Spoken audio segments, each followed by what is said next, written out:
আমি আস্তে আস্তে উঠলাম, বের হইলাম। আমি জানালা দিয়া নজর করে দেখি জান্নাতি 1 নম্বরের সাহাবী আমার আবু বকর গভীর রাতে নামাজে দাঁড়ায়া হাউমাউ করে কান্না করে। নামাজ শেষ করার পরে আমি রহমতের নবী জিজ্ঞাসা করলাম, আবু বকর আপনি নামাজে কান্না করলেন কেন? আমার ঘুম ভেঙ্গে গেছে, আপনি কাঁদেন কেন? আবু বকর কান্না করে বলেন, ইয়া রাসূলুল্লাহ, আল্লাহর আদালতে আমি কেমনে দাঁড়াবো সেই ভয় নামাজে কান্না করেছি। রহমতের নবী বলেন, আবু বকর আপনাকে তো আল্লাহ জান্নাতের 1 নম্বর সাহাবী ঘোষণা দিয়েছেন, এরপর আপনার কিসের ভয়? আবু বকর বলেন, ইয়া রাসূলুল্লাহ, যে আল্লাহ আমাকে খুশি হইয়া জান্নাতের টিকিট দিয়েছেন, ওই আল্লাহ যদি আমার উপরে আবার কোনো কারণে বেজার হইয়া যায়, টিকিটটা ক্যান্সেল হয়ে যাবে, এই ভয়ে কান্না করি। হাসরের ময়দানটা বড় ভয়ঙ্কর। ও নবী আপনিই তো বলেছেন, আল্লাহর নবী আপনিই তো বলেছেন এই জমিন হবে কিয়ামতের মাঠ, আরাফার ময়দান হবে আল্লাহর বিচারালয়, আদালত। নবী আপনিই তো বলেছেন, আর কান্নাও করেছেন আপনি নিজে। কিয়ামতের বয়ান করতে গিয়া নবী আপনি কান্না করেছেন, আমরাও কান্না করেছি। কিয়ামত নাকি এমন ভয়ঙ্কর, জমিনটা সমতল, সব নারী আর পুরুষগুলো উলঙ্গ দাঁড়ায় যাবে, সব উলঙ্গ দাঁড়াবে। হাসরের ময়দানে সূর্যের গরম যখন শুরু হবে, মাটির জমিনটা সূর্যের গরমে তামা হয়ে যাবে। অন্যদিকে জাহান্নামের আওয়াজ, আবার আল্লাহ নিজে রাগান্বিত আওয়াজ দিয়া বলবেন, লিমানিল মুলকুল ইয়াউম লিল্লাহিল ওয়াহিদিল কাহ্হার। আল্লাহ তাআলার রাগান্বিত আওয়াজে হাসরের ময়দানটা থরথর করে কেঁপে উঠবে। ওই সময় নবীরা পর্যন্ত কান্না করবেন, উম্মতেরা পাগলের মতো দৌড়াইবে। আমার নবী বলে, আমিও তো কান্না বরদাস্ত করতে পারি না। আম্মা জান আয়েশা বলেন, ও নবী আমার রুমে বৈশা কেন কান্না করেন? নবী বলেন, আয়েশা কিয়ামতের ময়দানের কথা মনে পড়েছে, আমার উম্মতের কি উপায় হবে? মুসা নবী কাঁদবেন, আল্লাহ আমার উপায় কি? ঈসা নবী কান্না করবেন, আল্লাহ আমার উপায় কি? অথচ নবীদের কোনো গুনাহ নাই। কেমন ভয়ঙ্কর অবস্থা হলে নবীরা পর্যন্ত কান্না করবেন। ঈসা নবী কাঁদবেন, আল্লাহ আমার উপায় কি হবে? উম্মতেরা যাবে সুপারিশের জন্য, বলবে যাও যাও, আমার দ্বারা সুপারিশ করা সম্ভব না। নবী বলেন, আয়েশা এইভাবে সব নবীদের থেকে উম্মতেরা বিমুখ হইয়া সর্বশেষ তালাশ করবে রহমতের নবী কই। আমাকে তালাশ করা শুরু করবে উম্মতেরা। ঈসা নবী বলবে, যাও মুহাম্মদের কাছে যাও। কোন বর্ণনায় আছে ঈসা নবী উম্মতের জায়গা দিয়া নবীর কাছে নিয়ে আসবেন। আম্মা জান আয়েশা বলেন, ইয়া রাসূলুল্লাহ, ওই সময় কি মহিলারা উলঙ্গ? বলে হা। কয় পুরুষেরা উলঙ্গ? বলে হা। কারো কি লজ্জা লাগবে না? নবী বলেন, আয়েশা হাসরের মাঠ এমন ভয়ঙ্কর হবে, সূর্যের গরমে বেনামাজি গুনাহগারের মাথার মগজগুলো ভাতের মারের মতো ফুটতে থাকবে। কান্নায় এত পাগল, কেউ কারো দিকে তাকাবারও সুযোগ হবে না। নবী নিজে কান্না করতেছেন, যার কোনো গুনাহ নাই। ও আল্লাহর বান্দারা, তারা যদি কাঁদে, আবু বকর যদি কাঁদে, তোমার আমার তো কোনো আমলই নাই। তোমার আমার গুনাহ গুনাহ গুনাহ। হাতের দিকে তাকায় দেখি গুনার কারণে আমার হাত নাপাক। আমার চোখের দিকে খেয়াল করে দেখি এই চোখ দিয়ে কত বেগানার দিকে তাকাইছি।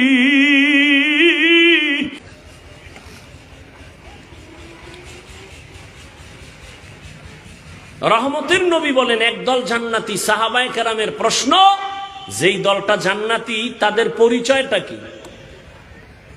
এবার নবী কি বলছেন কথাটা শুনেন। আমি হাদিসের ব্যাখ্যা দিয়েই আমি আয়াতের আলোচনাই করতেছি ঘুরায় ফিরায়া, তারপর ওই পয়েন্টে একটু একচাটিয়া কিছু কথা বলবো অল্প টাইম। লেখছে তাফসির মাহফিল, এই নিয়ে আবার ঢুকলে আর এক ঝামেলা। তাফসির কারে না, এত সোজা তাফসির, এত সোজা। রসুলের জ্ঞানের কোনো তুলনা নাই। সেই রসুলকে কোরআন নাজিলের সূচনা আল্লাহ করেছেন নবীর কত বছর বয়সের পর জানেন? জানলে জবাব দেন। আপনার কাছে আমার কঠিন প্রশ্ন, সমস্ত দুনিয়ার নবী পয়গম্বরের জ্ঞানের থেকে আমার রসুলের জ্ঞান কম? তো ঈসা নবীকে ছোটবেলা আল্লাহ কিতাব দিছেন, আমার রসুলকে তো আল্লাহ আগের থেকেই সিলেকশন করে নিয়েছেন। আমার রসুল তো একদিকে মুস্তফা, অন্যদিকে মুজতবা। আমার রসুল তো ওই রসুল যে ইব্রাহিম আল্লাহর বন্ধু, ইসমাইল নবী আল্লাহর বন্ধু, মুসা নবী আল্লাহর বন্ধু, ঈসা নবী আল্লাহর বন্ধু, দাউদ নবী আল্লাহর বন্ধু, ইউসুফ নবী আল্লাহর বন্ধু, মুহাম্মদও আল্লাহর বন্ধু। ব্যবধান কি? সব নবী রসুল আল্লাহর আশিক, আর আল্লাহ বলেন আমি আল্লাহ নিজে মুহাম্মদের আশিক। সেই নবীর জ্ঞান কম? প্রশ্ন জটিল। সেই নবীকে 40-এর পরে কোরআন দিলেন কেন? প্রশ্ন হয় না? হয় না? নাম্বার 2, দীর্ঘ 40 বছর রসুল কি করলেন? কালেমার দাওয়াত নাই, রোজার দাওয়াত নাই, জিকিরের কথা নাই, নামাজের দাওয়াত নাই। দীর্ঘ 40 বছর রহমতের নবী বাইতুল্লাহ থেকে একটু হেঁটে হেঁটে কিছু দূর হেরা পাহাড়, ওই পাহাড়ের উপরে উঠিয়া ভেতরে একটা গর্তের মধ্যে বসে বসে আল্লাহর ধ্যানে সময় কাটাচ্ছেন। একদিন আর দুদিন না, সপ্তাহকে সপ্তাহ, মাসকে মাস নবী বাসায় যান না। আম্মা জান খাদিজা রাদিয়াল্লাহু আনহা মহিলা হইয়া নাস্তা বানাইয়া ওই পাহাড় বেয়ে বেয়ে উপরে উঠা কষ্ট করে নবীজির কাছে নাস্তা গিয়া পৌঁছাইয়া দিতেন। ও আক্কেলপুরের মুসলমান, ও জয়পুরহাটের জ্ঞানী বাবারা, বেয়াদবি ক্ষমা চাইতেছি রে যুবক। 1 নাম্বার প্রশ্ন, বিশ্ব নবীকে আল্লাহ 40-এর পরে কোরআন দিলেন কেন? দ্বিতীয় প্রশ্ন, বাইতুল্লাহ সাইরা নবী হেরা পাহাড়ে 40 বছর ধ্যান করেন কেন? প্রশ্নের জবাব দাও। হেরা পাহাড়ের দাম বেশি না বাইতুল্লাহর দাম বেশি? বলো বলো। বাইতুল্লাহর দাম তো কোরআন স্বীকৃত। ইন্না আউওয়ালা বাইতি উযিআ লিন-নাস লাল্লাযী বিবাক্কাতা মুবারাকাও ওয়া হুদা মুবারাকাও ওয়া হুদাল লিল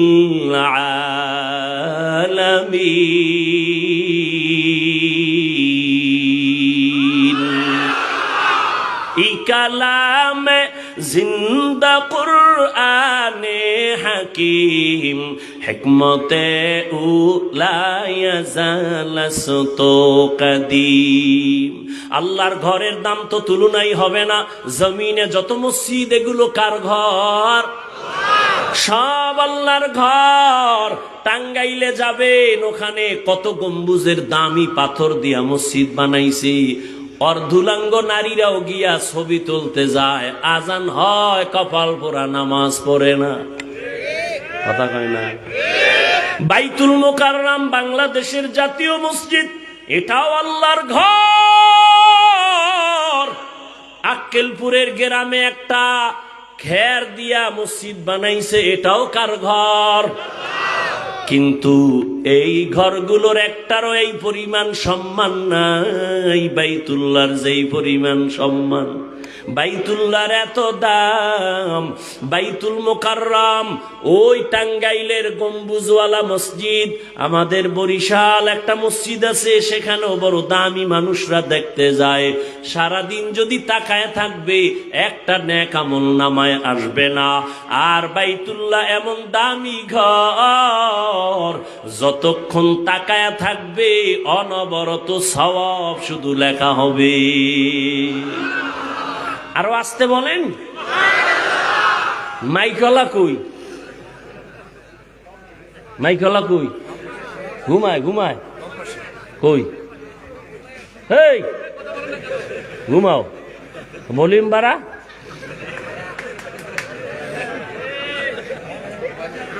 হা, আল্লাহ সবাইকে কবুল করেন। বাইতুল্লাহর দাম বেশি না হেরা পাহাড়ের দাম বেশি? বাইতুল্লাহর এরিয়া কত? ওই যে হাজী সাহেবরা তওয়াফ করে এতটুকু না, কিন্তু আপনারা যারা ছবিতে দেখছেন বা হজে গেছেন, বাইতুল্লাহ ঢুকতে গেলে জেদ্দা থেকে একটা রেহাল আসেনি রাস্তার উপরে, আছে না? এই সীমানা থেকে বাইতুল্লাহর এরিয়া, এই সীমানায় কোন গোলাম যদি একবার আল্লাহ কয়া ডাক দেয়, একবার আল্লাহ যদি বলে 1,00,000 বার আল্লাহ বলার সওয়াব দেওয়া হবে। আতিনা ফি দারে দুনিয়া না হাসান, আতিনা ফি দারে উকবা না হাসান, ইয়া গিয়াসাল মুস্তাগীসিন ইহদিনা লিফতিখারা বিল উলুমে ওয়াল গিনা। ও আল্লাহর গোলাম, বাইতুল্লাহ এত দামি, কিন্তু নবী দীর্ঘ 40 বছর বাইতুল্লাহ ছেড়ে ওই জঙ্গল পাহাড় পেরিয়ে হেরা পাহাড়ের গুহায় গিয়ে নবী সপ্তাহে সপ্তাহ ধ্যান করলেন।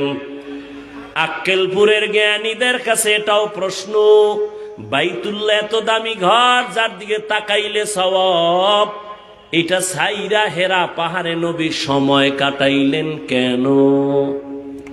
প্রশ্ন আছে না নাই? বিবেকেরে বুঝাও। কুত্তারে আল্লাহ বিবেক দেয় নাই ভালো মন্দ যাচাই করার, আল্লাহ মানুষকে দিয়েছেন। ভাবো,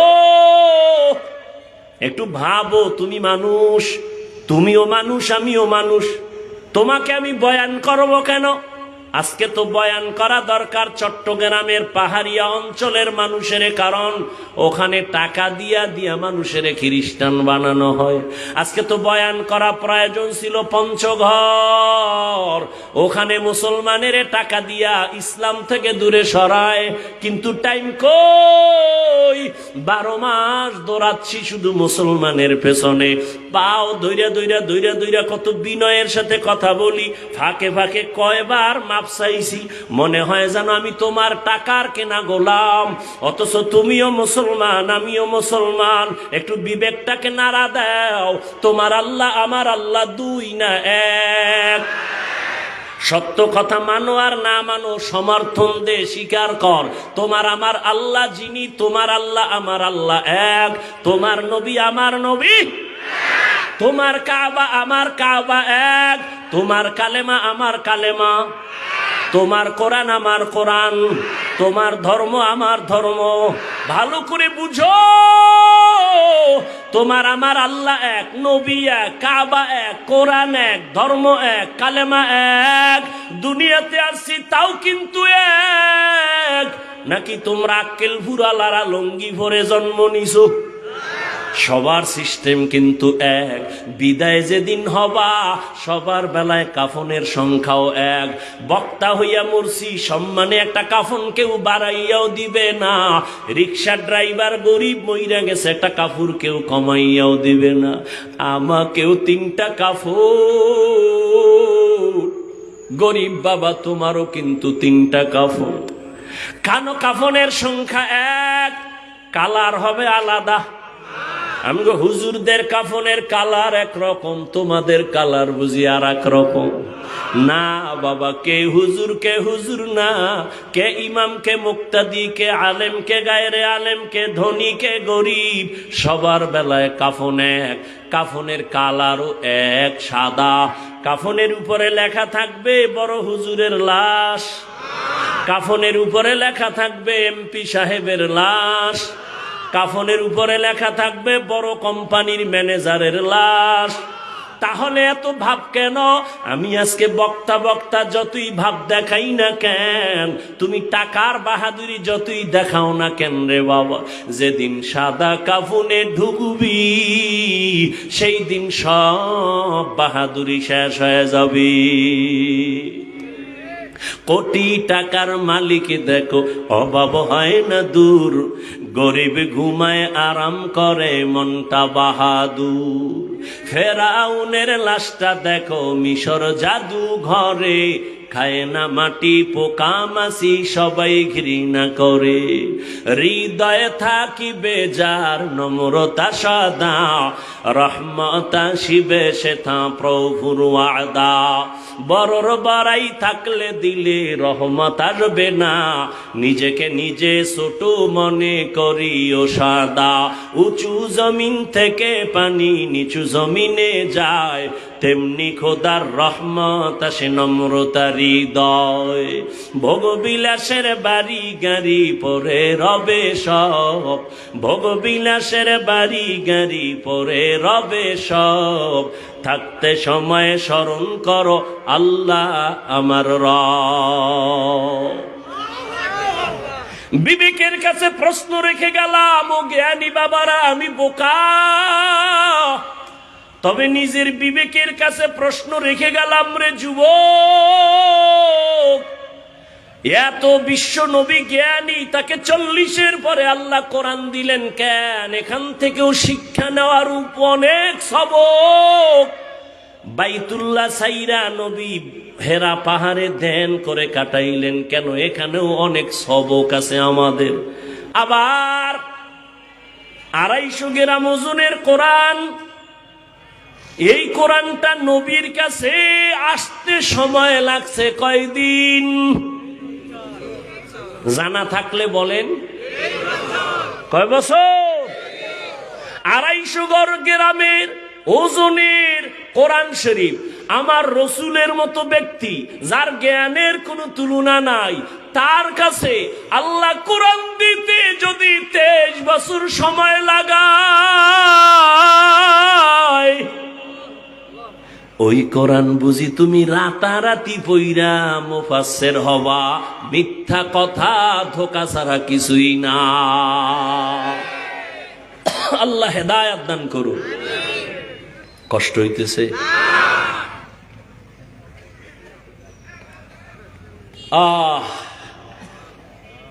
মুসলমানের ঘরে কোরআন আছে, একদিন খুইলা দেখলো না হুজুরেরা এত ফজিলতের ওয়াজ করে কোরআনে, দেখি তো ভিতরটা কেমন। মোবাইল দেখার সময় পায়, কোরআন খোলার সময় পায় না। আল্লাহ আপনি আমাদের হেদায়েত দান করেন। রহমতের নবী বলেন, যেই দলটা জান্নাতে যাবে তাদের পরিচয় নাও। নবী যদি বলতেন আমি মুহাম্মদের আদর্শ যারা মেনে চলবে তারা জান্নাতি, এতটুকু যদি বলতেন যথেষ্ট ছিল। কিন্তু নবী কি বলছেন? মা আনা আলাইহি ওয়া আসহাবি, আমি এবং আমার সাহাবায়ে কেরাম যে আদর্শের উপরে আছে, এই আদর্শ যারা মেনে চলবেন তারা জান্নাতি। অতএব যারা বলবে আমি শুধু নবী মানি সাহাবা মানি না, নবীর কথার থেকে প্রমাণ হলো সে মুসলমানও ঠিক মুমিনও ঠিক, তবে 72 দলের অন্তর্ভুক্ত। আল্লাহ আমাদের হেদায়েত দান করেন। আল্লাহ বলেন আমি 2টা আদেশ দিলাম, এক তাকওয়া অর্জন করো, দ্বিতীয় আদেশ হলো জবানটাকে কন্ট্রোল করো। এই বিষয়ে কিছু আলোচনা করি। জবানের কন্ট্রোলের কথা কেন বললেন? হাত কন্ট্রোল করো বলেন নাই? চোখ কন্ট্রোল করো কেন বলেন নাই? কান কন্ট্রোল করো কেন বলেন নাই? সংক্ষেপ 2-4 মিনিট শুনেন। আল্লাহ জবান কন্ট্রোল করো, নবীও বলেন জবান হেফাজত করো, কেন বললেন? পুরা বডির ভিতরে যন্ত্র, মারাত্মক অস্ত্রের নাম জিহ্বা, জবান। এটা এমন ধারালো অস্ত্র, বেলেডের মতো, চারদিকে কেটে ফেলে, যেদিকে মারে কাটে। যেমন কয়েক জিহ্বা। আমগো গ্রামের একটা প্রবাদ আছে, মানুষের মুখেই জয়, মুখের কথাই খায়, আছে না? জিহ্বা কিন্তু একটা, কিন্তু কাটে চাইরদিক। এক জিহ্বা, এই জিহ্বা নাড়াইয়া কেউ যদি একটা অচেনা মাইয়ারে কয়, রাজি থাকলে কবুল। সাক্ষী 2 জন দাঁড়ানো, সাথে সাথে অপরিচিত মাইয়া তোমার আপন সঙ্গিনী হয়ে গেল জিহ্বার একটা কথার দ্বারা। আবার এই জিহ্বাটারে ঘুরাইয়া যদি কও তোমার আপন বিবিডারে, যদি কও তুই তালাক, একই জিহ্বার আওয়াজে এখন তোমার জীবন সঙ্গিনী চিরতরের জন্য হারাম। বুঝেননি জিহ্বাটার দ্বার কেমন? এই জিহ্বা নাড়ায় কোনো বিধর্মী যদি বলে লা ইলাহা ইল্লাল্লাহ, সাথে সাথে তার বেঈমানের দপ্তরের নাম কাটা। আবার যদি ওই কোন কালেমাওয়ালা মুমিন যদি বলে আমি আল্লাহ মানি, কোরআনের ওই আয়াত মানি না, আমি কোরআন মানি তবে কোরআনের রাজনীতি পছন্দ করি না, কয় একই জিহ্বার কথার দ্বারা তোর ঈমান চলে যায়। কোরআনের রাজনীতি নাই?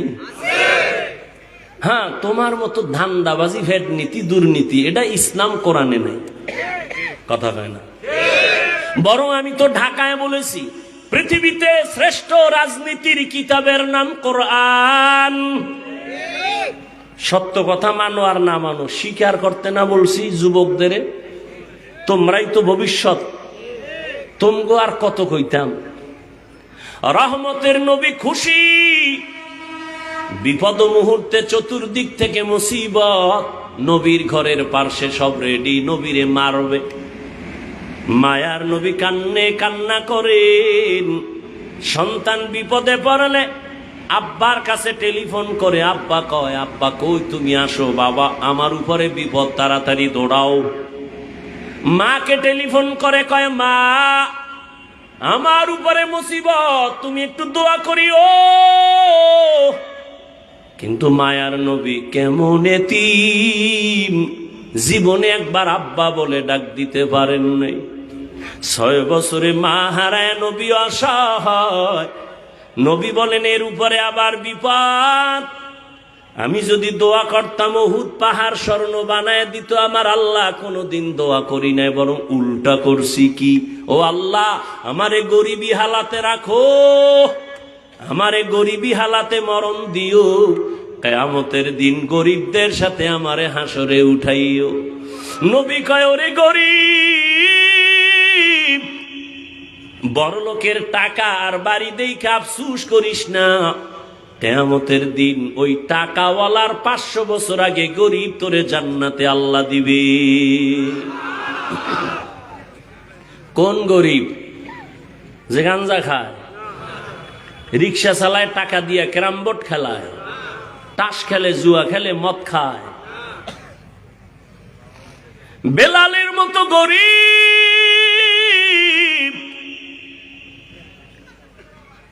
যদিও জান্নাতের টিকিট পায় নাই, আশারায় মুবাশশারায় বেলালের নাম নাই, কিন্তু আরশে আজিমে বেলালের আওয়াজ। আবু হুরায়রা, 10 জন জান্নাতীদের মধ্যে আবু হুরায়রার নাম নাই, কিন্তু আবু হুরায়রা থেকে এই পরিমাণ হাদিস কিতাবের মধ্যে হাদিসে আছে, অন্য কোন সাহাবীর থেকে এত পরিমাণ হাদিস নাই। একটু আগেই বলছিলাম আমার মাওলায় কবুল করলে যোগ্যতা লাগে না। দুনিয়ার মানুষ সম্মানের চেয়ারে বসাবার আগে যোগ্যতা চায়, আর আমার আল্লাহ যাকে চেয়ার দিবেন তাকে চেয়ারে বসাইয়া যোগ্যতা দেয়। ভাইরা আমার, জবানের একটা কথার দ্বারা মুমিন, আবার এক কথার দ্বারা বেঈমান। রহমতের নবী বলেন, যখন আমার চারদিকে অন্ধকার দুশ্মন, আমি এত গরিব, আমার 3 বছর পর্যন্ত শিয়াবে আবু তালিবের মধ্যে গৃহবন্দী করে রাখছে, খানা দেয় না, পানি দেয় না। আমি আল্লাহর এত প্রিয়, গাছের পাতা ছিঁড়ে ছিঁড়ে আমার পেটের ক্ষুধা নিবারণ করি, চাবায়া চাবায়া খাইয়া। ওই নবী বলেন, ওই বিপদের সময় সব বুড়ারা আমার বিরোধিতা করেছে, যুবকেরা আমার উপকার করেছে। এই যুবক, 1500 বছর পর রসুলের আদর্শের একটা উপকার কি করছো? একটা যুবক দাঁড়িয়ে রাখছে, তুমি কি বলতে পারছো আলহামদুলিল্লাহ যুবক ভাই অনেক ভালো দেখায়, দোয়া করিস আমিও যেন রাখতে পারি? তুমি উল্টাটা মারছো। তুমি জিজ্ঞেসে তোর বয়স কত? কয় এত। কয় এত তাড়াতাড়ি বুজুর্গ? এমন ভাবে তুমি কথা বলছো যে ওর অন্তরে কষ্ট গেছে, আল্লাহ তোমার উপরে বেজার হয়ে গেছে। এরে আল্লাহর গোলাম, জবান এমন একটা ধারালো অস্ত্র, বিচারকের চেয়ারে বসিয়া জিহ্বা নাড়ায় যদি কয় আসামি, ফাঁসির আসামিরে কয় তোরে খালাস, ফুলের মালা পরে বাড়ি। আবার বিচারক ওই জিহ্বা নাড়াইয়া বাম দিকে তাকায় যদি কয় পুলিশ, নিরপরাধীরে ধর, নিরপরাধী ফাঁসির মঞ্চে হাজির। জিহ্বা মারাত্মক অস্ত্র। আবার এটা আল্লাহর আলাদা একটা সুন্দর নেয়ামত বটে। কয় কেমন? কয় খানা নিয়ে বসছো, চোখ দিয়ে সব দেখছো, কোনো ময়লা নাই, ময়লা নাই, কিছুই নাই। তোমার চোখের রাডার সব বাছাই করে যখন লোকমা মুখে দিছো, জিহ্বার রাডারে ধরা পড়ছে একটা চুল। পড়েনি? জিহ্বার রাডারে ধরা পড়ে গেল। আরো কত বড় নেয়ামত! এই যে আমি মাউথ সামনে নিয়ে কথা বলি, মেশিন চলে, ফ্যানের বাতাস দিতেছে, না হয় দীর্ঘ টাইম চললে আগুন লাইগা সব পুড়ে যাবে। বিদ্যুতের বাতি জ্বলতেছে, বিল দেওয়া লাগবে। বুঝো, আমি তো নতুন কিছু কইতেছি না, পুরান কথাই তো। জিহ্বা নামের মেশিনটা দুনিয়াতে আসার থেকে যে চালু হইল, এই জিহ্বা নামের মেশিনটা নাড়ায়া কত হাজার হাজার হাজার হাজার কোটি কথা সাপ্লাই হলো। এই কথাগুলো কোন মেশিনে সাপ্লাই দেয়? ওই মেশিনের কে চার্জ দেয়, কে তেল দেয়, কে অকটেন দেয়? কথা বলতে বলতে বলতে বলতে কপাল ব্যথা করে, ঠোঁট ব্যথা করে, গাল ব্যথা করে, মাথা ব্যথা করে, জিহ্বা ব্যথা করে না? এত বড় নেয়ামত এই জিহ্বা। কয় জিহ্বা কন্ট্রোল করো, জিহ্বা দ্বারা যেন অন্যায়ের দিকে না যায়। আমি হাফিজুর রহমান ভালো না খারাপ, আমার জিহ্বার কথায় প্রমাণ করবে আমি ভালো না খারাপ। কি আমি মুমিন না মুসলমান না বিধর্মী, জিহ্বায় প্রমাণ করবে আমার আওয়াজ। আমি এলেমওয়ালা না এলেম সারা, আমার জিহ্বার কথায় প্রমাণ করবে। জিহ্বার কথায় প্রমাণ দিবে আমি কোন বংশের সন্তান। জিহ্বাটা কিন্তু তোমার আগে দৌড়ায়, পাতলা নরম, তোমার আগে দৌড়ায়। কন্ট্রোল করো। কেমনে? হাত অন্যায় করে বাইদা রাখ, অন্যায় করবে না। পা অন্যায় করে বেঁধে রাখো, অন্যায় করবে না। কান অন্যায় করলে পট্টি লাগা, অন্যায় কথা কানে আসবে না। চোখ যদি অন্যায় দেখে কালা চশমা লাগা, আর অন্যায় দেখবে না। জিহ্বা যদি অন্যায় করে কেমনে ঠিক করি? কয় রশি দিয়া বাঁধবি নি? কয় পারবো না। কষ্টেপ লাগানো যাবে নি? কয় তাও না। সুপার গুলো লাগাবি? কয় তাও সম্ভব না। কয় জিহ্বাটারে কন্ট্রোল কেমনে করি? বড় মারাত্মক। আল্লাহ কয় এটা আমার কুদরতের এমন একটা নিয়ামত, এটাকে যদি কন্ট্রোল করতে চাও, আমি মাওলার একটা কুদরতি মেডিসিন আছে, ওইটা দিয়ে ধর, জিহ্বা আর লাইন ছাড়া চলবে না। আল্লাহ কুদরতের মেডিসিন জিহ্বায় লাগায় দাও, কন্ট্রোল হয়ে যাবে। ওই মেডিসিনের নাম হলো তাকওয়া, আল্লাহর ভয়। আল্লাহর ভয় জিহ্বাটা দিয়া ধরো, জবানটারে কন্ট্রোল করো। আল্লাহর ভয় তাকওয়া মানি। এখানে আমি যদি প্রশ্ন করি কারা কারা আল্লাহকে ভয় করেন, সবাই হাত উঠায় বলবে হুজুর গো থেকে আরো বেশি করি। অথচ এখানে এমন আশেকে রসুল বসে আছেন, ফজর পরে নাই, জোহর পরে নাই, আসর পরে নাই, মাগরিব পরে নাই, এশাও না, এরকম আশেক নাই? সেও বলে আল্লাহকে ভয় করি। আমি 5 বেলার নামাজ পড়ে বলি আল্লাহকে ভয় করি। যে দাড়ি রাখে না সেও বলে ভয় করি। আমি দাড়ি রাইখা বলি আল্লাহকে ভয় করি। আমি নামাজ পড়িয়া বলি, পর্দা করিয়া বলি আল্লাহকে ভয় করি। আপনি পর্দা না করে বলেন আল্লাহকে ভয় করি। দোনো দলের ভয় কি সমান? না। তাহলে ভয়ের হাকিকতটাই তো বুঝি নাই। আল্লাহকে ভয় করার হাকিকতটা কি? উদাহরণ নাও, একটা সন্তান মা বাবারে ভয় করে, প্রমাণ মা বাবার সামনে সন্তান কখনো অন্যায় করে না। ঠিক একটা ছাত্র শিক্ষকের ভয় করে, প্রমাণ শিক্ষকের সামনে ছাত্র অন্যায় করে না। ঠিক যেই মানুষগুলো আমার আল্লাহর আযাবকে ভয় করবেন, গলায় ছুরি লাগাবে, দাড়ির মধ্যে ছুরি লাগাবে না। हर के दारत खौफ हक दर दिल मदम जन्नतुल मअवा देहद राम काम जुज़बा हक ची जे मखाज इंसो जा फजले उआ मस्ते दरजुम ला जहा। আল্লাহ তাআলার প্রতি আযাবের ভয় আর এই তাকওয়া বা আল্লাহর ভয় তোমার অন্তরে নিতে হবে। কোথা থেকে নিবা? লিকুল্লি শাইইন মাদিনুন মাদিনুত তাকওয়া কুলুবুল আরিফিন। প্রত্যেক ভালো জিনিস রাখার গোডাউন আছে, তাকওয়ার গোডাউন হলো আল্লাহর প্রিয় বান্দাদের কলব। তাদের সাথে লাইন লাগাও, নজর লাগবে তো অন্তরের মধ্যে আল্লাহর ভয় চলে আসবে। আল্লাহ তাআলা তাকওয়াওয়ালাদেরকে আলাদা পাওয়ার দান করেন, যেই পাওয়ার সাধারণ মানুষকে দান করেন না। ও এলাকার মা বোনেরা, ও যুবক বাবারা, আমি বলতেছিলাম আপনার আমার আল্লাহ এক, নবী এক, কোরআন এক, কাবা এক, ধর্ম এক, কালেমা এক, কাফন এক, কালার এক, কবরের সাইজও এক। কবরের মধ্যে প্রশ্ন হবে 3টা, তাও এক। রবের পরিচয় দাও, ধর্মের পরিচয় দাও, রাহমাতুল লিল আলামিনের পরিচয় দাও।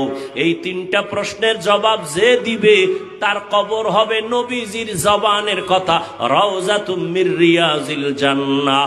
আর যারা জবাব দিতে পারবে না, নবী বলেন তার কবর হবে হুফরাতুম মিন হুফারিন নার, জাহান্নামের টুকরা। কে জবাব দিতে পারবে? এর কোনো গ্যারান্টি আছে? আমরা হুজুরেরা পারবো? আরে আমরা হুজুর কেন? জাহান্নামের আযাবের ভয়, ওই কবরের প্রশ্নে কি জবাব দিব? আমি হুজুর কেন? এই ভয়ের কারণে জান্নাতের টিকিট পাইছেন 10 জন সাহাবা, তারাও কাঁদতেছেন আল্লাহর আদালতে কেমনে দাঁড়াবো। রাহমতের নবী বলেন, আমি আমার হুজরায় এশার নামাজ পড়ে ঘুমাইলাম, আমি ঘুমাইতে গেলে আমার চোখ বন্ধ হয়, আমার অন্তর ঘুমায় না। আমি হঠাৎ করে শুনি কান্নার আওয়াজ আসতেছে, গভীর রাত। মসজিদ আমার মাথার কাছেই তো মসজিদে নববী, কে কান্না করে? আমি আস্তে আস্তে উঠলাম, বের হইলাম। আমি জানালা দিয়া নজর করে দেখি জান্নাতি 1 নম্বরের সাহাবী আমার আবু বকর গভীর রাতে নামাজে দাঁড়ায়া হাউমাউ করে কান্না করে। নামাজ শেষ করার পরে আমি রহমতের নবী জিজ্ঞাসা করলাম, আবু বকর আপনি নামাজে কান্না করলেন কেন? আমার ঘুম ভেঙ্গে গেছে, আপনি কাঁদেন কেন? আবু বকর কান্না করে বলেন, ইয়া রাসূলুল্লাহ, আল্লাহর আদালতে আমি কেমনে দাঁড়াবো সেই ভয় নামাজে কান্না করেছি। রহমতের নবী বলেন, আবু বকর, আপনাকে তো আল্লাহ জান্নাতের 1 নাম্বার সাহাবী ঘোষণা দিয়েছেন, এরপর আপনার কিসের ভয়? আবু বকর বলেন, ইয়া রাসূলুল্লাহ, যে আল্লাহ আমাকে খুশি হইয়া জান্নাতের টিকিট দিয়েছেন, ওই আল্লাহ যদি আমার উপরে আবার কোনো কারণে বেজার হইয়া যায়, টিকিটটা ক্যান্সেল হয়ে যাবে, এই ভয়ে কান্না করি। হাসরের ময়দানটা বড় ভয়ঙ্কর। ও নবী, আপনিই তো বলেছেন, আল্লাহর নবী আপনিই তো বলেছেন, এই জমিন হবে কিয়ামতের মাঠ, আরাফার ময়দান হবে আল্লাহর বিচারালয়, আদালত। নবী আপনিই তো বলেছেন, আর কান্নাও করেছেন আপনি নিজে। কিয়ামতের বয়ান করতে গিয়া নবী আপনি কান্না করেছেন, আমরাও কান্না করেছি। কিয়ামত নাকি এমন ভয়ঙ্কর, জমিনটা সমতল, সব নারী আর পুরুষগুলো উলঙ্গ দাঁড়ায় যাবে, সব উলঙ্গ দাঁড়াবে। হাসরের ময়দানে সূর্যের গরম যখন শুরু হবে, মাটির জমিনটা সূর্যের গরমে তামা হয়ে যাবে। অন্যদিকে জাহান্নামের আওয়াজ, আবার আল্লাহ নিজে রাগান্বিত আওয়াজ দিয়া বলবেন, লিমানিল মুলকুল ইয়াউম লিল্লাহিল ওয়াহিদিল কাহ্হার। আল্লাহ তাআলার রাগান্বিত আওয়াজে হাসরের ময়দানটা থরথর করে কেঁপে উঠবে। ওই সময় নবীরা পর্যন্ত কান্না করবেন, উম্মতেরা পাগলের মতো দৌড়াইবে। আমার নবী বলে, আমিও তো কান্না বরদাস্ত করতে পারি না। আম্মা জান আয়েশা বলেন, ও নবী, আমার রুমে বৈশা কেন কান্না করেন? নবী বলেন, আয়েশা, কিয়ামতের ময়দানের কথা মনে পড়েছে, আমার উম্মতের কি উপায় হবে? মুসা নবী কাঁদবেন, আল্লাহ আমার উপায় কি? ঈসা নবী কান্না করবেন, আল্লাহ আমার উপায় কি? অথচ নবীদের কোনো গুনাহ নাই।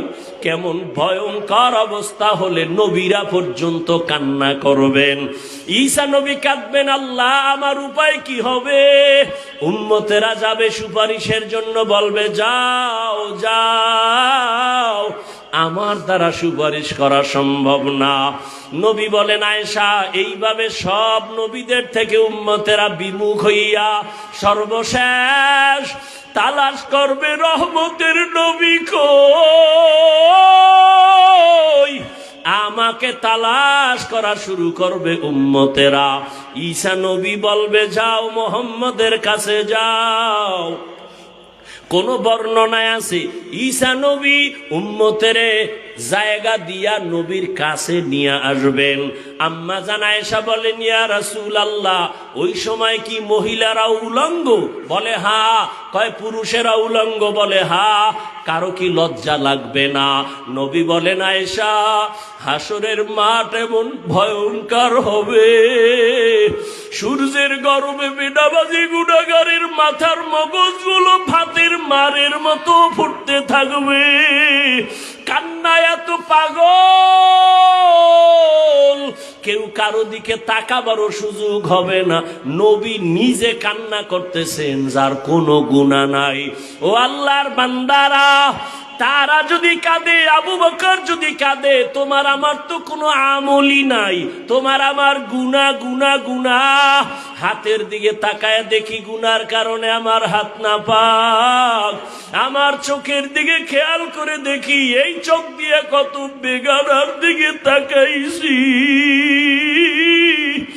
আমার গুনার খবর আমার মা জানে না, আমার বাবাই জানে না। যদি জানতো, আমারে আর কোনোদিন সম্মানের নজরে দেখতেন না।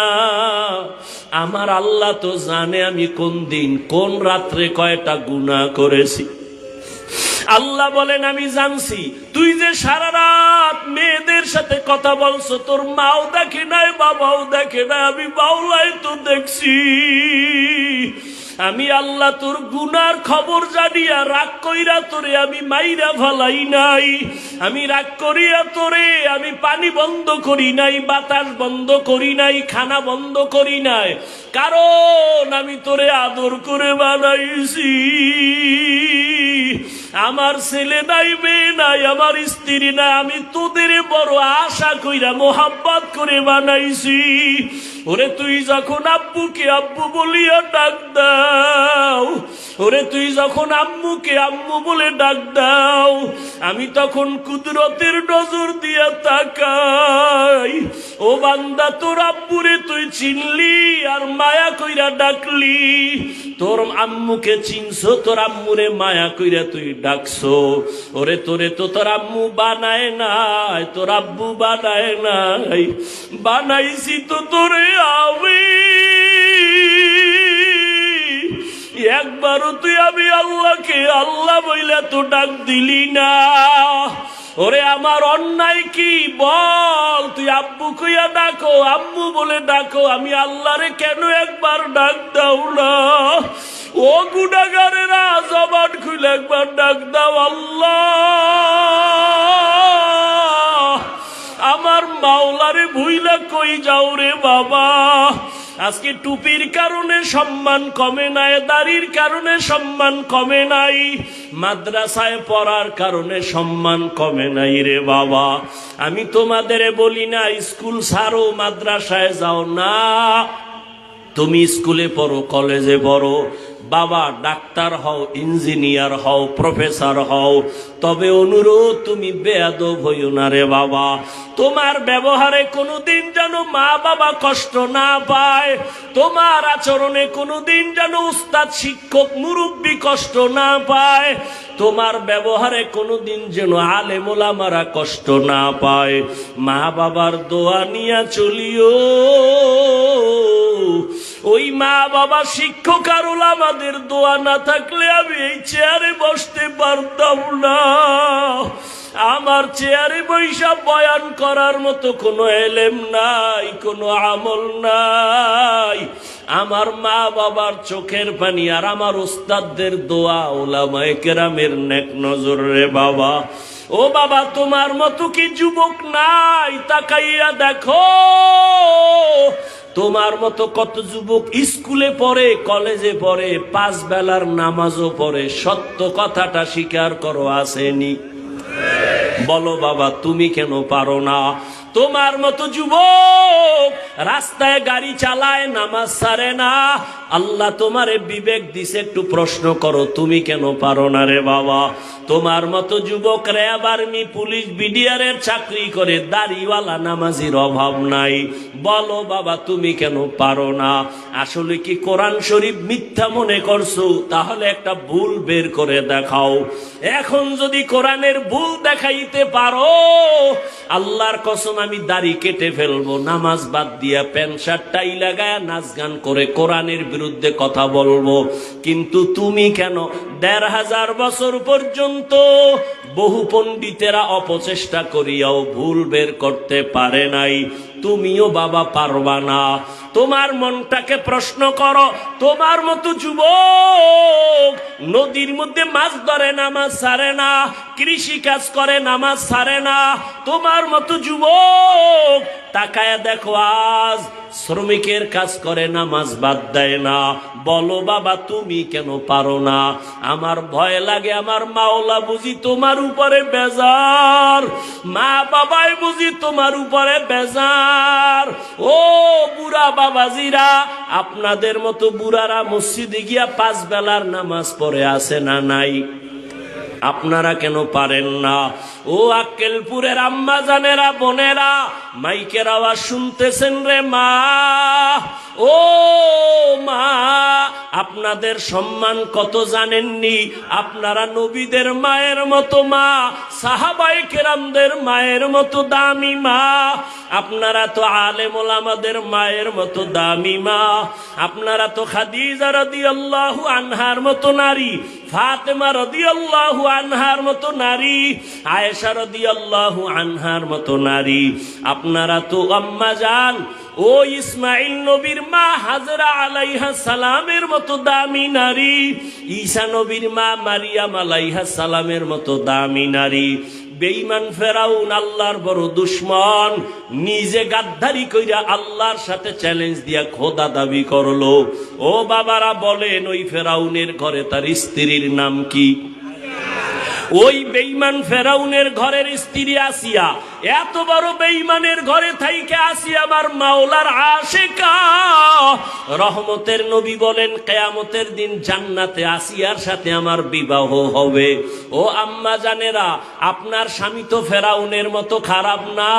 আপনি কি পারেন না 5 বেলার নামাজ পড়িয়া দোয়া করবেন, ও আল্লাহ আমার স্বামীর কামাই রুজিতে বরকত বাড়ায়া দাও।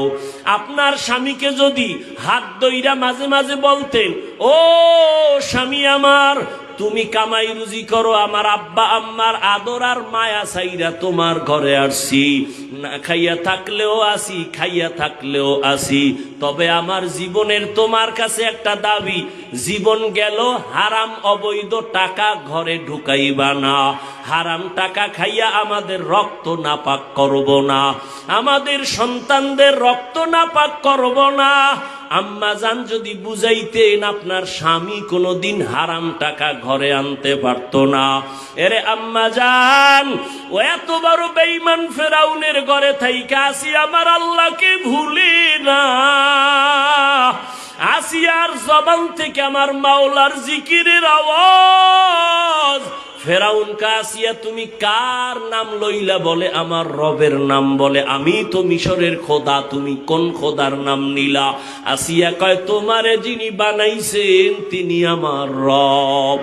ফেরাউন বলে, ছেড়ে দাও, আমারে ডাকো। কয় না। এইবার ফেরাউন অত্যাচার শুরু করলো। আসিয়ার উপরে এমন অত্যাচার, ঘুমানোর জায়গা দেয় না, খানাও দেয় না। আসিয়া গোপনে কান্না করে, মালিক দুনিয়ার কষ্ট সহ্য করে নিলাম, তুমি আযাব হাসরের ময়দানে দিও না, হাসরের ময়দানের আযাব সহ্য করতে পারবো না। আসিয়ার বিরুদ্ধে সর্বশেষ ফেরাউন ঘোষণা দিল, আসিয়াকে শুলিবিদ্ধ করা হবে, ফাঁসি দেওয়া হবে। হাজারো মানুষ ময়দানে হাজির। খোদা ফেরাউনের স্ত্রীর জবাই হবে, ফাঁসি হবে, দেখার জন্য লক্ষ লক্ষ মানুষ মিশরের ময়দানে। হঠাৎ আসিয়া কাঁদতেছেন, দেখে মুসা নবী রাস্তা দিয়া যায়। আসিয়া কান্না করে বলে, নবী মুসা জানেননি আমার খবর? কয় জানি। তোমার এখন নাকি ফাঁসি হবে? কয় ঠিক আছে, তবে একটু বলবেন, আপনি তো আল্লাহর সাথে কথা বলেন, বলেন আমার আল্লাহ আমার উপরে রাজি নাকি বেজার? মুসা নবী বলে, রে আসিয়া, আল্লাহ তোমার উপরে খুশি। এই কথা শুই না আসিয়ার কান্না বন্ধ হয়ে গেল, মুস্কি মুস্কি হাসে। এবার আসিয়া শুলির মঞ্চে যাইতেছে। ফেরাউন ডাক দিয়ে কয়, আসিয়া এতক্ষণ দেখলাম তুমি কান্না করো, এখন তুমি কেন হাসো? আসিয়া ডাক দিয়া কয়, ফেরাউন তুমি বুঝবা না, তোমার সে চোখ নাই, দেখবা না। আমি আল্লাহর কাছে একটা দোয়া করেছি, ক্বালাত রাব্বিবনি লি ইনদাকা বাইতান ফিল জান্নাহ। আমি আল্লাহকে বলছি, ও আল্লাহ দুনিয়াতে এত বড় ক্ষমতাওয়ালার ঘরে আমার ঘুমানোর জায়গা হলো না, খানা দিল না। ও আল্লাহ আমি তোমার কাছে বিদায় বেলা একটা দাবি জানাই, জান্নাতের ভেতরে তোমার পাশে একটা ঘর বানাইয়া দিও রে মালিক। আমি আসিয়া তাকায়া দেখতেছি ওই জান্নাতের ছবি আমার নজরে ভাসে, এবং আমি দেখতেছি রে ফেরাউন, আজকে তুমি আমাকে শুলিতে সরাইয়া মারবা, লক্ষ লক্ষ ফেরেশতা আসমানে অপেক্ষায় আছে আমাকে জান্নাতে নেওয়ার জন্য। এই জন্য আমি হাসতেছি। ও পর্দার আড়ালের আম্মা জানেরা, আপনার সন্তানকে আদর্শ ডাক্তার বানায়া যান, কোরআন পড়ায় যান, জীবনে ডাক্তার হলো আপনাকে ভুলবে না, দোয়া করতে ভুলবে না, কোরআন পড়িয়া দোয়া করবে, মানুষের দোয়া নিয়ে চলবে। ও পর্দার আড়ালের আম্মা জানেরা, আপনার মতো কত মা কত বোন এই এলাকায় খুঁজলে পাবেন, পর্দা করে, স্বামীর খেদমত করে, মোবাইলে সময় নষ্ট করে না, নামাজ ছাড়ে না। আম্মা জানেরা, আপনারা কেন পারবেন না? এখনো সময় আছে, তওবা করে নেন। রহমতের নবী বলেন, ও আয়েশা, উম্মতেরা বেকার হইয়া যখন আমার কাছে যাবে, আম্মা জান আয়েশা বলতেছেন, নবী আপনি তখন কোথায় থাকবেন? মুসা নবী কান্না করবে, ঈসা নবী কান্না করবেন, ইব্রাহিম কান্না করবেন, তখন আপনি কোথায় থাকবেন? নবী বলেন, ও আয়েশা, আমি মাকামে মাহমুদে আমার রবের কুদরতের সামনে সেজদায় পড়ে কান্না করব। তবে সব নবীরা নিজেদের জন্য কাঁদবেন, আমি একবারও বলবো না, ও আল্লাহ আমারে বাঁচাও।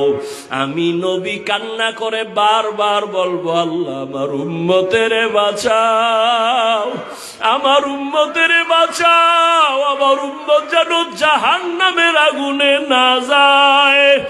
আমার আল্লাহ তখন বলবে, নবী কাঁদবেন না, মাথা উঠাইয়া আপনার উম্মত গুলোরে ধইরা ধইরা নিয়ে যান জান্নাতের পথে। ও আয়েশা, তখন আমি উম্মতের ধরে ধরে নিব জান্নাতের পথের দিকে। আম্মা জান আয়েশা বলেন, নবী কোটি কোটি কোটি মানুষের ভেতরে মুসা নবীর উম্মত, ঈসা নবীর উম্মত, আপনার উম্মতের চিনবেন কেমনে? নবী বলেন, ও আয়েশা, আমার আশিক উম্মতেরা যারা ওযু বানাইয়া 5 বেলার নামাজ আদায় করবে, কিয়ামতের ময়দানে তাদের ওযুর জায়গাগুলো নূরের আলোতে ঝলমল করতে থাকবে। আমি নবী দেখে দেখে হাউজে কাউসারের সামনে লাইনে দাঁড় করাইয়া আমি নবী নিজের হাতে কাউসারের পানি দেব পেয়ালা ভরে ভরে, আমার উম্মত পান করিয়া জান্নাতের গেইটে গিয়া বসবে। হঠাৎ লাইনে এখনো উম্মত বাকি, একটা পর্দা পড়ে যাবে মাঝখানে। আমি জিজ্ঞাসা করব, এই ফেরেশতা, আমার লাইনে উম্মত আসেনি? বলে আছে। পর্দা ফালাইলা কেন? নবীজিকে তখন ফেরেশতারা বলবেন, ইয়া রাসূলুল্লাহ, এই উম্মত গুলো আপনার বেজাল উম্মত, আপনি দুনিয়া থেকে বিদায়ের পরে এরা সুন্নত জবাই করছে, নিজেও নামাজ পড়ে নাই, অন্য নামাজ পড়তো তাও পছন্দ করে নাই, নিজেও দাড়ি রাখে নাই, অন্য দাড়ি রাখলে তাও পছন্দ করে নাই, নিজেও হালাল খায় নাই, অন্য হালাল খাইলে তাও পছন্দ করে নাই, নিজেও পর্দা করে নাই, অন্য পর্দা করতো তাও পছন্দ করে নাই। সহি হাদিস নবী বলেন, তখন আমি একটু রাগ কইরা বলবো, সহকান সহকা লিমান গাইয়ারা মিন বাদি। নবী বলবে, দূর হইয়া যা, আমি তোমাদের উম্মত বলে স্বীকার করে নিব না। ওরে বেনামাজি আর গুনাহগারকে আমার আল্লাহ কুদরতি ভাবে আওয়াজ দিয়া বলবেন, ও জাহান্নামের ফেরেশতারা, এই বেনামাজি গুনাহগার গুলোরে জাহান্নামের শিকল লাগাইয়া ধরো। আর যখন আল্লাহর অর্ডার হয়ে যাবে, ফেরেশতারা ধরবে। ওয়াসিকাল্লাযিনা কাফারু ইলা জাহান্নামা যুমারা হাত্তা ইযা জাউহা ফুতিহাত আবওয়াবুহা ওয়া ক্বাল, ও আমার কলিজার যুবক, ও বেনামাজি বাবারা, ও দাড়ি কামানেওয়ালা বাবারা, ও বেপরদাওয়ালা বাবারা, দুনিয়াতে একটা মশার কামড় সইতে পারো না, গুনাহ নিয়ে কবরে গেলে আল্লাহর আযাব কেমনে সহ্য করবা? সূর্যের গরম সহ্য করা যায় না, জাহান্নামের আযাব গুনার কারণে কেমনে সহ্য করবা? আমি বয়ানের শুরুতেই বলেছিলাম, আরে আল্লাহ যারে হেদায়াত দিবে না, নবীরে দেখাও কালেমা পড়বে না, আর যার কপাল খুলিয়া যাবে, নবীকে জবাই করতে গিয়াও কালেমা পড়বে। জানি নাই ময়দানে কার কি হালাত। ও আমার কলিজার যুবক, আল্লাহর ভয় অন্তরে জমা করিয়া এখনো কি পারবা না তওবা করতে? জীবনে তো কম নামাজ ছাড়ো নাই, কম দাড়ি কাটো নাই, মনে চাইছে আড্ডা দিবা দিছো, মনে চাইছে পার্কে যাবা গেছো, মনে চাইছে কারো হক নষ্ট করবা করছো, মনে চাইছে বেগানার দিকে দৌড়াবা দৌড়াইছো। মনে চাইছে সিনেমা হলে যাবা গেছো, মনে চাইছে গান শুনবা শুনছো, আর কত বাবা এবার পাও দইরা বলে একটু ফিরিয়া আসো। মা বাবার দোয়া নিয়া চলো, ওলামায়ে কেরামের দোয়া নিয়া চলো, মুরব্বী শিক্ষকদের দোয়া নিয়া আগাও, আর মনে মনে আমার আল্লাহকে ডাক দাও, গোপনে ডাকো আর বলো, হে মালিক, এই ময়দানে গুনাহ নিয়া ঢুকছি, আর বাসায় গুনাহ নিয়া যাব না, তওবার নিয়াত করে ফেললাম, আর দাড়ি কাটবো না, নামাজ ছাড়বো না, বেপরদায় চলবো না, মা বাবারে কষ্ট দিব না, মা বাবারে কষ্ট দিব না, ওলামায়ে কেরামের বিরোধিতা করে গুনাহগার হব না, নবীজির তরিকা মেনে চলবো। আমার মতো যুবক যদি নামাজ পড়িয়াও চাকরি করে, আমি কেন পারবো না? আমার মতো যুবক যদি নামাজ ঠিক রাখিয়া ব্যবসা করে, আমি কেন পারবো না? আমার মতো যুবক যদি গাড়ি চালায়া নামাজ পড়ে, আমি কেন পারবো না? ও আল্লাহ, আর গুনাহ করব না, তওবার নিয়ত করলাম, গলায় ছুরি আসলে মরে যাব, তারপরও আর নামাজ ছাড়ব না, মা বাবার বরদোয়া নিব না, ওলামায়ে কেরামের পরামর্শ নিয়ে চলবো। তবে সবার কপালে তওবা নসিব হবে না, আল্লাহ যাকে কবুল করবেন সে তওবা করে যাবে, ফজরের সময় দেখা যাবে মসজিদে হাজির হয়ে গেছে। আর যার কপাল বড় খারাপ, তওবা না করিয়া আরো বিরোধিতায় লিপ্ত হয়ে যাবে রাস্তায় গিয়া। ও আল্লাহ, জানি না কার অন্তরের কি হালাত, আমি আপনার কাছে আবদার জানাই, এখানে কত উলামায়ে কেরাম হাজির, কত সাদা দাড়িওয়ালারা হাজির, পর্দার আড়ালে কত মা বোনেরা হাজির। ও আল্লাহ, একজনার তওবাও খালি ফিরাইয়া দিবেন না।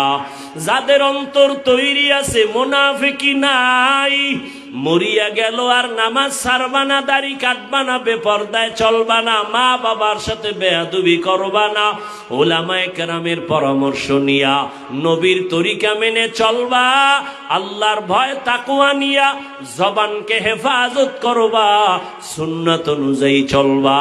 তওবা করার মতো যদি কারো অন্তর তৈরি হয়, মুনাফিকি না থাকে, খাঁটি তওবার নিয়ত যাদের আছে, দুটো হাত আমার আল্লাহকে দেখাইয়া দাও। আয় আল্লাহ, সবার হাতগুলো কবুল করে নেন।